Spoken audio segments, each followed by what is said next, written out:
नमस्कार, मेरा नाम डॉक्टर आंचल कांडपाल है। मैं आज आपको खाने में मिली हुई अशुद्धियों और उनसे होने वाली बीमारियों के बारे में बताने आई हूँ। मैं आपको बताना चाहूँगी कि आज की डेट में इंडिया की 1/3 पॉपुलेशन हाइपरटेंसिव है, यानी कि they have raised blood pressure and nearly 10% is diabetic and they are these diseases which are associated with our lifestyle, यानी कि हमारा खान पान।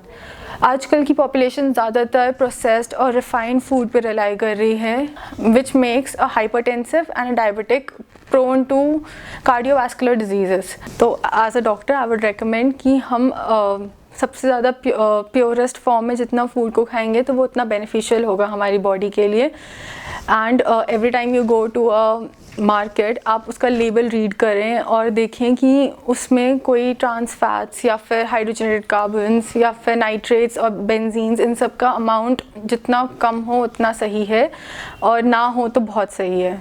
तो आप ऐसा खाना, अपना खाना सोच समझ करके आप चूज़ करें, क्योंकि इवेंचुअली आप लॉन्ग टर्म में वो आपकी हेल्थ पे इफ़ेक्ट देगा। हरे कृष्णा, मेरा नाम ललित मोहन कांडपाल है और मैं उत्तराखंड का रहने वाला हूँ।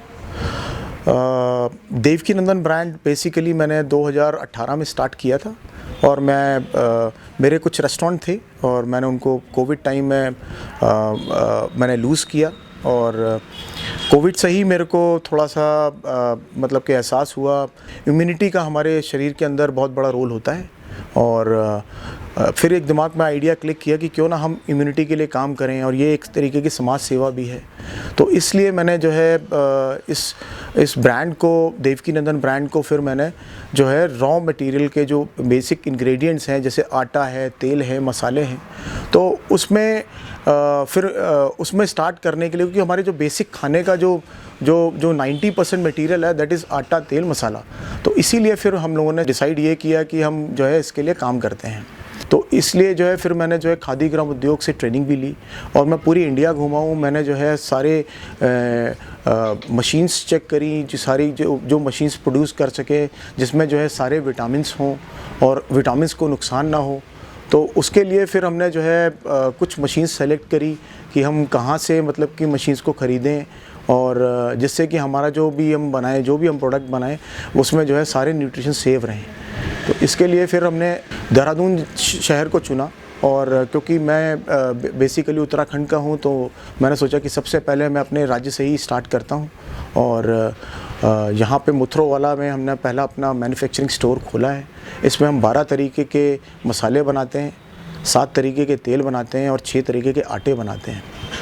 इसमें जो है, अगर मैं तेल की बात करूं तो तेल हम 7 तरीके के जो बनाते हैं, उसमें पीली सरसों का तेल, काली सरसों का तेल, नारियल का तेल, अलसी का तेल, मूंगफली का तेल और बादाम का तेल बनाते हैं। और ये सारा लकड़ी कच्ची घानी कोल्ड प्रेस ऑयल है। और ये मशीन जो है, कुछ मशीनें हमारी राजस्थान से आई हैं, कुछ गाज़ियाबाद से आई हैं तेल की। इसमें ये सारा कोल्ड प्रेस है। हम इंश्योर करते हैं कि सारे इंग्रेडिएंट्स हमारे टॉप क्वालिटी के हों। राजस्थान से हमारे काफ़ी सामान आता है। और ऑयल हमारा जो है, अभी भी उत्तराखंड में प्रतियोगिता हुई थी खादी ग्राम उद्योग की तरफ से, और उसमें जो है हमारा स्टोर जो है नंबर 1 आया उत्तराखंड में प्योरिटी के एनालिसिस पे। और मसालों की बात करें तो मसाले भी हमारे सारे कोल्ड प्रेस है। इसमें हमारा हैमर ब्लोअर मशीन यूज़ होती है, जो कि एब्सोल्युटली कोल्ड प्रोसेस के द्वारा ही होता है उसमें, और उसका टेम्परेचर बहुत डाउन रहता है। सारा रूम टेम्परेचर पे सारा काम होता है।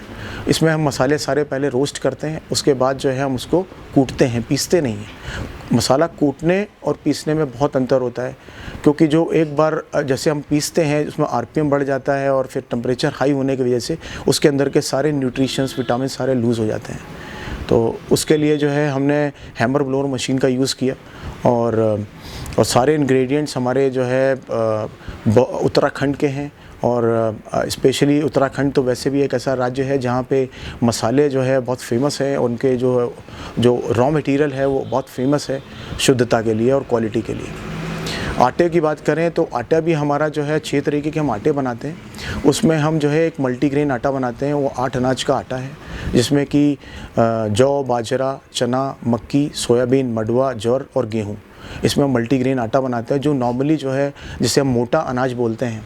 हमारे जो पूर्वज थे वो सारा मोटा अनाज खाते थे, जिससे कि जो है उनका पेट साफ़ रहे और उनके जो है, क्योंकि सारी बीमारियां हमारी पेट के कारण होती है ज़्यादातर बीमारियां, और इसमें जो है सारे इंग्रेडिएंट्स होते हैं जो हमारे शरीर को चाहिए, सारे विटामिन्स होते हैं। और हमारे पूर्वज तो मुझे याद नहीं कि कोई विटामिन की गोलियां भी खाते थे, उस टाइम पे गोलियां भी बनी होंगी। और हमारी जो मशीन है वो साइक्लोन मशीन है, that is absolutely cold press, और वो मशीन हमारी लुधियाना से आई है। यहाँ पे उत्तराखंड में पहली मशीन है वो भी, जिस तरीके से मसाले की मशीन भी उत्तराखंड में पहली बार आई है, हैमर ब्लोअर मशीन। और ये जो आटे हैं हमारे वो टॉप क्वालिटी के आटे हैं। इसमें डायबिटीज़ पेशेंट्स के लिए हम आटा बनाते हैं, उसमें मेथी दाना, मडुआ, सोयाबीन, चना, जौ और ज्वार डालते हैं। उसमें गेहूं केवल कह सकते हैं कि केवल 900 ग्राम पड़ता है 5 किलो में। फिर अगर हम रेशियो देखें तो केवल जिससे कि वो गुन जाए, आटा गुन जाए, बाइंड हो जाए और रोटी बन जाए। और वो पेशेंट्स काफ़ी लाइक कर रहे हैं। यहाँ पे पास में ही इंद्रेश हॉस्पिटल है, उनके एचओडी हैं इंद्रेश के, वो हमसे आटा लेते हैं, अपने पेशेंट्स को भी अब भेजते हैं। तो उस तरीके से हमारी अपने आप मार्केटिंग हो रही है वर्ड ऑफ माउथ के थ्रू। तो ये जो 2 आटे हैं हमारे मल्टीग्रेन और डायबिटीज़, ये रॉक कर रहे हैं यहाँ पे। और बाकी जो है हम नॉर्मल फ्रेश चक्की आटा बनाते हैं, और मडुए का आटा बनाते हैं, मक्की का आटा बनाते हैं और बाजरे का आटा बनाते हैं। देवकी नंदन में आपको सारे शुद्ध प्रोडक्ट मिलेंगे, और जो बेसिक कोर प्रोडक्ट होते हैं जिससे कि आपकी हेल्थ जो है मेंटेन रहे और इम्प्रूव्ड रहे। इसमें क्योंकि आजकल के दिनों में एक नॉर्मल सी मतलब कि कहते हैं कि अगर सोसाइटी में अगर 1000 लोग रहते हैं तो कम से कम 400 लोग या 300 से ज़्यादा लोग जो है वो डायबिटीज़ के शिकार या बीपी के शिकार हैं। और डायबिटीज़ बीपी कोई बीमारी नहीं है, ये केवल एक लाइफस्टाइल और जो अपना अडल्ट्रेट फूड खाते हैं उसकी वजह से होती है। तो इसमें जो है जो हमारा तेल है, लकड़ी कच्ची घानी, और आटा है शुद्ध कोल्ड प्रेस, और मसाले हैं कोल्ड प्रेस। इसकी वजह से आपको जो आपकी क्रिटिकल बीमारियां हैं, डिजीज़ हैं, जैसे कि कार्डियक डिजीज़ है, कैंसर की बीमारी है, सबसे मुख्य कारण कैंसर का तेल है। जो एक रीसेंट स्टडी में आया है उसमें बताया गया है कि मतलब कि जो पाम ऑयल भारत में आ रहा है, क्योंकि भारत में बेसिकली 50% ही ईडेबल रिसोर्सेज हैं खाने के रॉ मटेरियल, जैसे कि तिल है, मूंगफली है, सरसों हैं। ये अगर हम देखा जाए तो टोटल 50% ही लोग पॉपुलेशन को कैटर कर सकता है हिंदुस्तान, जो हमारे अपने रिसोर्सेज हैं। 50% उस पॉपुलेशन को कैटर करने के लिए वो हमारा जो आता है बाहर से, इंडोनेशिया और मलेशिया से पाम ऑयल आता है। अब आप पाम ऑयल के बारे में आप खुद ही जानते होंगे, पाम ऑयल इज़ कैंसरस, और उसकी वजह से जो है मल्टीपल कैंसर्स हो रहे हैं, कार्डियक डिजीज़ हो रही हैं। और जो हम कहते हैं कि अगर हम देखें हिंदुस्तान में आज से 10 साल पहले केवल 26 स्पेशलिटी कैंसर हॉस्पिटल थे, और आज की तारीख में कम से कम 550 कैंसर के स्पेशलिटी हॉस्पिटल्स हैं। और इसमें जो है लोग कीमोथेरेपी की लाइन में लगे हुए हैं और लोग धक्के खा रहे हैं। तो बेसिकली हमारे को कुछ नहीं करना, हमें केवल शुद्ध खाने को के ऊपर फोकस करना चाहिए, जिससे कि हमारी आने वाली पीढ़ी जो है वो कम से कम जो अभी बीमारियां स्टार्ट हो रही हैं, पिछले 10 साल से स्टार्ट हुई हैं, diabetes, blood pressure, cardiac disease, cancer जैसी बीमारियां, ये कम से कम जो है रुक सके। और मोटा अनाज खाएं, शुद्ध तेल खाएं, शुद्ध मसाले खाएं और स्वस्थ रहें। हरे कृष्णा।